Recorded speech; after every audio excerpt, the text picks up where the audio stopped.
So yeah, hi everyone, I'm CEO of LiveLike. I'll give the first half of the presentation and Jeremy is going to take over. He's the Chief User Experience Officer, CXO. And we're going to talk a little bit about VR in general and then about just give you a bunch of tips that we've discovered about VR design, and hopefully it'll be pretty insightful. So VR today is actually a very inefficient industry, and it's inefficient in several ways. The first one is technological, and the other one is in a business sense. Technological, it's actually a pretty terrible thing. It means that you have to put in a lot of resources to develop anything in virtual reality, and you actually get very low return. The high amount of resources, I'll get into it in a minute, but the return, did that just cut out? No.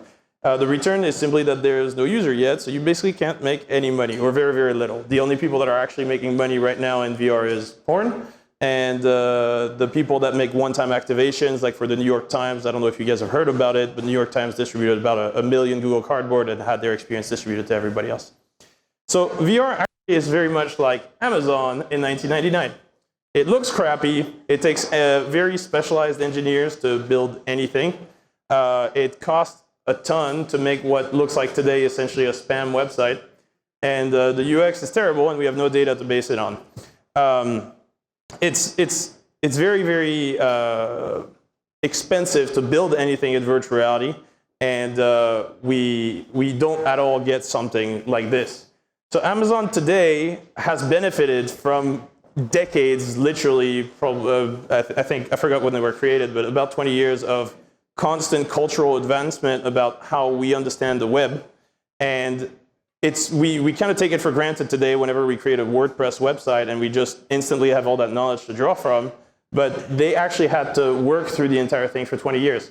And we're kind of like Amazon 1999 today.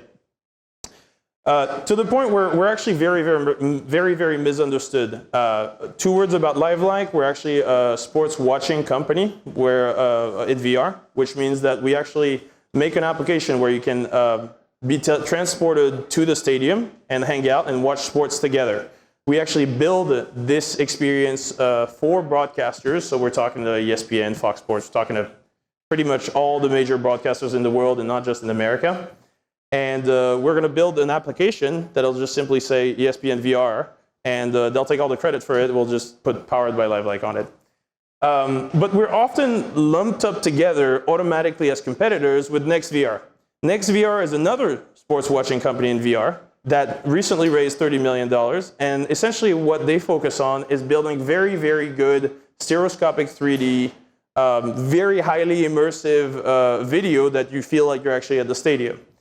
Now, in a very advanced universe like web, you can have a store that sells books and then a store that sells, I don't know, pet supplies, coming back to the 99 metaphor, and they would be clearly separated today. But back in 1999, people were like, they're in web commerce, in e-commerce, and that's what all anybody cared about. Well, today, everybody looks at us and they're like, they're all doing sports VR, and they think we're competitors. NextVR actually doesn't think we're competitors, and we don't think they're actually competitors. And it kind of brings back to this metaphor that you have to look at this industry like it's 1999. Most people don't understand a damn thing about it unless you're in it. But luckily, that's evolving, and it will continue to evolve. As today, if you saw a pet company and if you saw a pet supply selling company and you saw Amazon, you obviously know they're not in the same thing because you guys are all used to the web and the 20 years of advancement that we've had. So NextVR actually wants to build its own platform and broadcast on the NextVR application, which means they're actually not at all our competitor. They're actually a competitor with ESPN, and they just want to compete with their own VR tools. That means that today it's a pretty good highlight to bring you back to the idea that today is very much a blue ocean. And I'm doing a little bit of propaganda for VR as a medium. There's high cost to getting into there. All the tools that we have are essentially directly ported from video games or from other industries and are very inefficient. We have to hire very specialized engineers for very specific purposes that are very expensive. It takes a long time to build anything. And in general, there's no users, so we're kind of doing it waiting for everybody to show up. But there's massive opportunities. A third person that can that could come into the VR sports space could do it very easily by literally taking video, but augmenting it with very standard technology today, and be a third kind of branch in VR sports watching. You can build any education startup in virtual reality today, and you'd probably be unique just because of your specific skill sets. Same with, you could build a VR headset. Even today, hardware play is very complicated, but you could build a VR headset that specializes in workout experience and that takes movement and actually resists the sweat pretty well and doesn't fog up. And you'd have a super unique headset that would actually be applicable to a bunch of different things. You could be a very dedicated company that builds, I don't know if you guys know, the HTC Vive has something called the Lighthouse system, which essentially lets you bring physical space into virtual reality. You could build dedicated props for that system, and it doesn't mean a damn thing today, but a year and a half from now, it'll definitely mean a lot. The reason I'm telling you this is because I kind of want all of you guys to think about virtual reality, think about your specific skill sets, about what you're good at, because this year or next year or maybe a couple years from now, you might come to a fork in the road where you realize that you know something and most other people don't, and it actually applies very well to VR, and that could very much change your life pretty much like it changed mine. So with that, I'll pass it along to Jeremy, who's going to give you a bunch of tips about the discoveries that we've made in virtual reality as we've progressed over the past year. Thanks.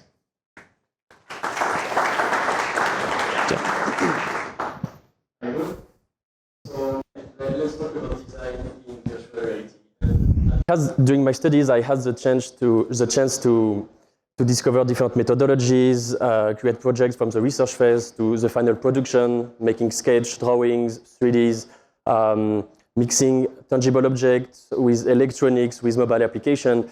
And it always has been interesting to combine different skills like this. And by starting to work in virtual reality, I realized that designing in VR is actually a kind of combination of all of these different things. 3D is as important as the audio. Graphic design can be combined with game mechanics, and you need to know the behavior of your users, feedback, the posture of your user, how you integrate that in virtual reality, and how you make sure that it's useful and enjoyable.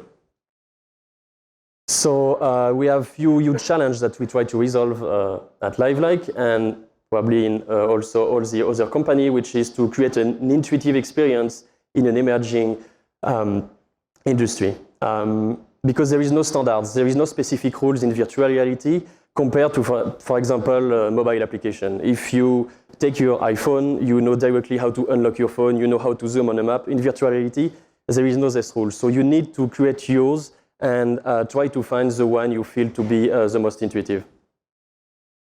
And there is already all of this headset with their own specific specs. They have also their own specific inputs, so it doesn't facilitate the task to be super intuitive because it's different controllers. They are not using always the same gesture, so it can be hard to, again, find the great way. At LiveLike, we are focused on mobile because we are live sports and our users are more mainstream than gamers. And also, when you watch sports, you are not in front of your computer, but more in your living room, sitting in your couch. Also, it's interesting for us to use a mobile because we can customize the application based on the information of the users that we can have in the phone. And also, if you have the phone, it just costs $100 to get the headset. So let me show you what looks like our application. So this is a Gear VR. You just have to plug your phone on it, and you can be in a live game. So here you can watch live sports. There is no sound. All right. So you are in your own VIP suite, and there is a huge TV in front of you. You can switch angle of view. So the idea is to teleport yourself inside the stadium to be at the best place. Not working? Okay. Okay, so I can talk to my friend. Here is a test of the avatar that we are working on. There is audio feedback. You can interact with an interface related to the information about the game, the ranking of the competition. And yeah, we are working on these different features to propose this kind of experience to watch live sports. And I don't know if you had the time to see how it was working, but when we started to create the interface, we was using the touchpad. The Gear VR have a touchpad, so you can tap on it to interact or swipe to interact with the interface. And by going to different conventions and making tests with users, we saw that it was not really easy to use, because when you try the headset for the first time, you will press on the volume button, on the back button, so it's a bit hard to find the touchpad. And for people who knew how to use the touchpad, they were staying like this by watching the game. So what we have decided is to don't use anymore the touchpad by creating a gaze interaction system. So you just have to look at the interface and you can control and access to all the information. But for some elements, like for example switching angle of view, the idea is to don't accidentally launch a button so it can load. At one point we discovered also that some VR user was a bit frustrating to have loading systems. So for this kind of button, you just have to tap on the touchpad for people who know how to use the headset to directly jump into this angle of view. We have used different references to create this kind of interaction, and we continue to improve it. So based on what knows the user, you know how to use a mobile application, you know what looks like the interface, it's what you saw with this giant table web application. But there is also interesting game mechanics that we try to continue to research, to integrate in our app, like for example, there's two video games. Mirror's Edge is really interesting because the interface is integrated in the environment. So you know directly where you can go by following the red objects. It's a game where you can run. Another example with Journey, for example, you have this mountain on the background and you know that this is the place where you need to go without having an interface. So it's really subconscious. The other huge problematic that we have is to find a way to engage the user. So how to make an experience which go further than 2 minutes, 5 minutes, 10 minutes. Most of the content that we have today are focused on this amount of time. And what we try to do is to create an application which can go for 1 hour, 2 hours, so like a full game. And we try to propose different kind of features inside our application by mixing 3D and video. So you will be able to access to a shop to customize your suite, access to statistics, replays, highlights, tracking of the player inside the field. And we also try, our application is for the users, but our clients are the broadcaster. So we also try to create a platform which fits on the existing system of the broadcaster.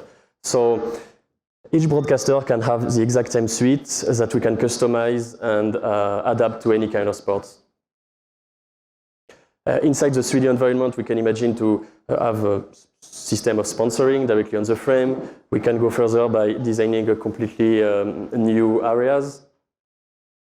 Or we can also purchase objects in 3D. It can be a customization of the couch, for example, or buy tickets for the new game. And we try to develop different ideas, like new way of advertising. It's kind of, can we have the sound?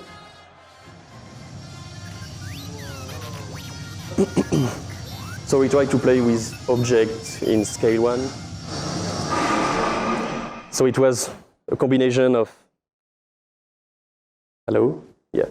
So it's kind of combination of normal advertising, like 2D that we project inside the stadium. This video is, we are projecting normally the TV feed, so you can feel to be at the game, and at the same time you have the edited version of the game. And we can use this screen to propose different advertising and 3D objects which appear in front of you. So we try to continue to make research inside this app, and this is what it looks like.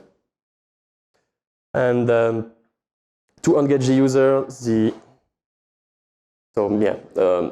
we try to make the experience, of course, to fit to any kind of sports, which mean all kind of stadiums. And we didn't talk a lot about the multi-user, but we feel that it's the most important features that we have. And I could be in Paris. I'm French. You can probably hear that. You could be here in New York, and we could feel to be together in our own VIP suite. So yeah. All right. Yeah, so that was a little talk about the design of the interfaces and how we came about in building the applications you saw. But a big part of what we actually care about is building a social application and making sure that you and your friends can actually hang out no matter where you are in the world. And we showed it very lightly during the video, but it's actually a big part of what we'll be building moving forward. And we can talk about it another time at another talk. If you'd like to know more, or we're going to be pushing out a newsletter that talks a lot about VR design and other stuff. So just go to our website and send us a message, and we can definitely hook you up if you're interested to learn more about VR design. That was Jeremy. I'm Andre, and thank you.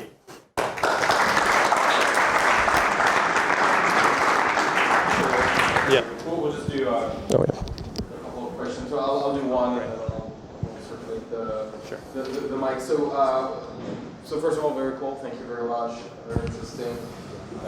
The broadcaster side that you alluded to. So the idea is that you take existing video feeds and you enable people to watch those in VR. And this, at least as of now, there's no VR capture, image capture.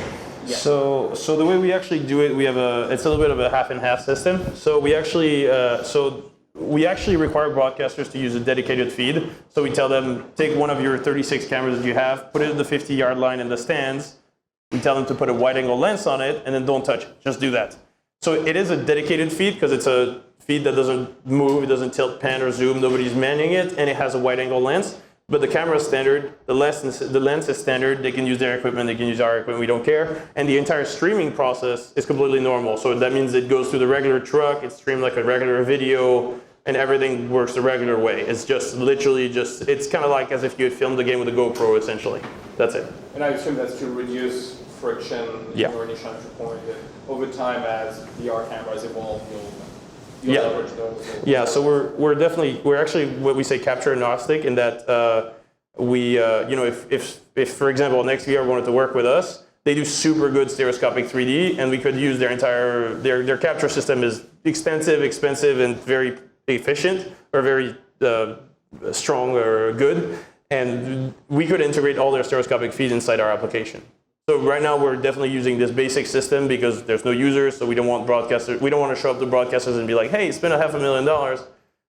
It's better to use their existing camera and everything, but we're definitely planning on evolving into a 360, 3D, stereoscopic, and things like that. Very cool. Do you have any questions from here? From the back? I think you have to talk really close to that microphone, by the way. Okay, is it good enough? Can you hear me? Yeah, I can hear you. Awesome. Really great presentation, and I'm really kind of interested in what you see is, you're saying right now with the integrate with the existing technology and offer this kind of additional way of seeing it, and you're really talking about changing the way that people interact with broadcasts and things like that. Do you see it as part of your plan, like really the VR route, like people being able to look at whatever part of the field they want to, whenever they want to, as really being the viewing experience going forward? That's the future, basically. No longer required that someone's going to tell me what I should be looking at, I can now see that for myself, or is this going to be something that's always going to be in addition to, this is another way that you can look at it? No, we definitely, in the long run, we're not talking like next year, we're talking very long run. We definitely want VR to eventually replace television, but it'll take probably way longer than I'd like. But no, the fact of switching between angles voluntarily is kind of a design choice we have right now, just because people like it and it feels good. I've actually had this exact argument with ESPN executives that say that nobody on TV, even on interactive TV, want to change camera angles. I was yelling at him, telling him that VR is a different medium and acts differently. He could end up being completely right. It's the kind of things where we're going to test it out whenever we'll actually get users in the pipeline. We'll just literally test it out, figure out if they like it when people switch for us. But we have reasons that are going to be too long to explain right now why we actually think that, yes, this is the way going forward. that willingly switching camera is actually a good thing, because since you feel like you're inside of an environment, you feel like you're inside your own VIP suite. If somebody switches angles for you, it's this really weird, like somebody's forcing you to teleport for no reason, which obviously isn't a problem on TV, but in VR, it hurts your brain. It feels bad. Yeah. All right, on that note, thank you very much. Thank you. Thank you.